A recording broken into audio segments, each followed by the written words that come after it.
Hey folks, Mark here, going to attempt a culinary skills demonstration, videotaping on my own. This is a lot to go on right now, but I'm going to be doing a no yeast pizza. And what I'm going to be doing is in reverse engineering. I'm going to be doing the pizza first, get the toppings on the pizza, get it in my oven. I have my oven preheated behind me at 450 degrees.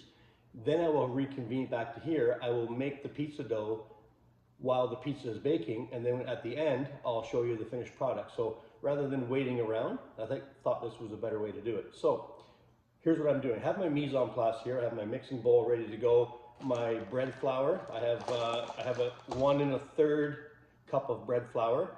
I have 1 1/2 teaspoons of baking powder, half a teaspoon of salt, 1 tablespoon of extra virgin olive oil, and 1/2 of a cup of water.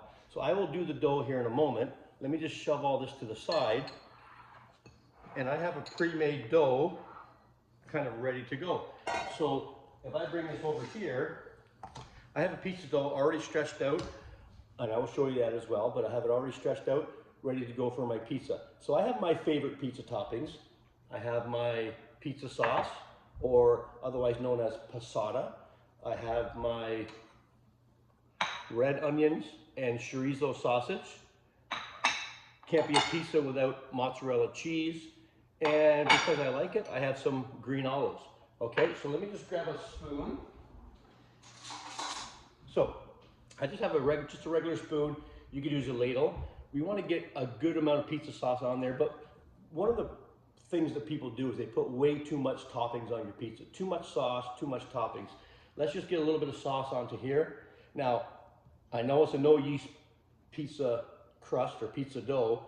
My good friend Jack that used to work at a winery over in Prince Edward County, he would be, I'm sure there's going to be comments coming on here that he's going to be criticizing, you know, that he does make the best pizza dough. I'm telling you, if you ever get a chance to go to the county of Prince Edward and go to some of the wineries there, I won't say which winery he actually went to or he worked for. It's the best. Maybe it's Norman Hardy's, I don't know. But Jack, don't criticize me. I know yours is the best, but this is a no yeast pizza dough for those weeknight when you're just in a hurry to get going. So you see I've got my sauce on here. I've got a good amount of sauce, but it's not crazy amount of sauce. I'm going to be putting my mozzarella cheese down onto my pizza. Getting that mozzarella cheese down.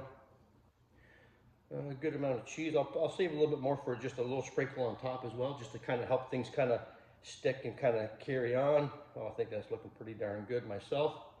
I'm going to be putting my onions next. So just some red onion, sliced nice and thin. I like onion. If you don't like onion, obviously you're going to top the pizza with the toppings of your choice. But again, I've got red onion going on here. I got some chorizo sausage because, hey, I'm Portuguese. Italians use pepperoni. What do Portuguese use? Chorizo sausage, of course. So I'm going to throw that on there. Getting that on my pizza as well. Oh, a few more won't hurt because, hey, after all, it's flavor, right?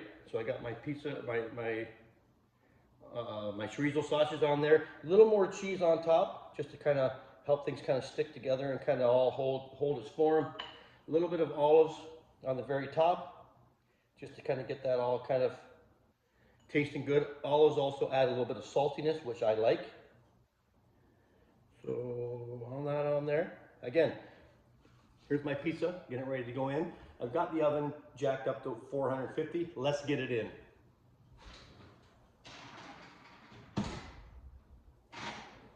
Okay, back to my sauce. So I have my mixing bowl. In my mixing bowl, I'm going to be putting 1 1/3 cups of flour, all-purpose flour. Or actually, sorry, this is not all-purpose. This is bread flour. I've got my 1 1/2 teaspoons of baking powder.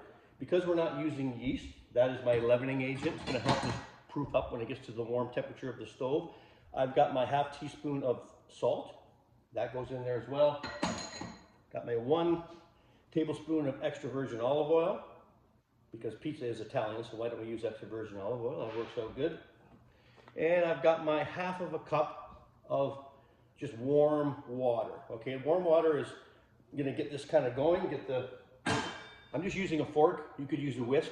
I'm just gonna get this kind of brought together first on my kitchen counter here. So if you can kind of see, it's kind of coming together.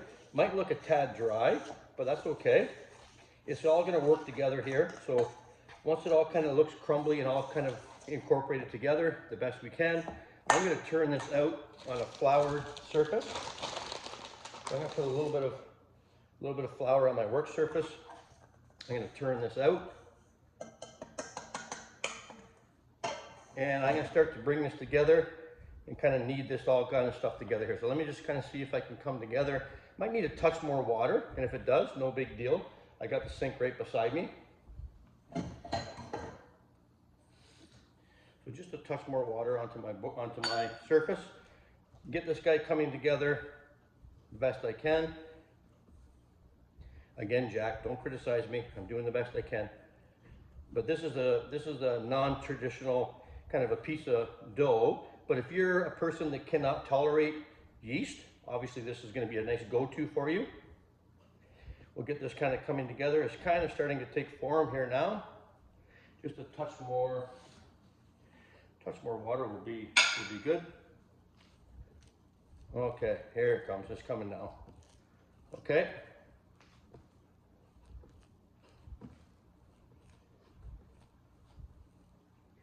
So I set the oven at 450. I'm going to probably cook that for about 10 to 12 minutes.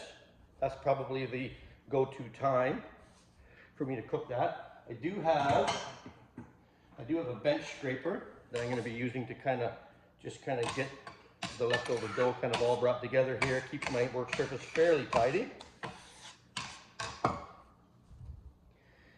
So because it's a no yeast dough, you don't need to over knead it, but you do want to knead it somewhat just to kind of bring it together. So it's starting to kind of come together nicely.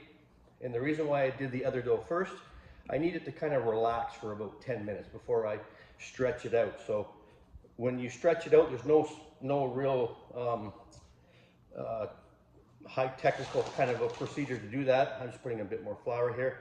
You just want to use a rolling pin of some fashion, or you can use a wine bottle. You could use different things, but you just want to roll it out flat, probably about a 1/4 inch thick or thin, or thinner if you can, because then what it will do is give you a nice thin crust, crispy pizza on the bottom. The beautiful toppings on top will all come together and give you a nice, quick and easy pizza for that weeknight when you think you need 2 or 3 hours to make the dough, but really you just need 10 minutes. Okay, so this dough is all coming together fairly nicely. You can see that it's all kind of well incorporated. I'm kneading it just a couple more minutes. Okay.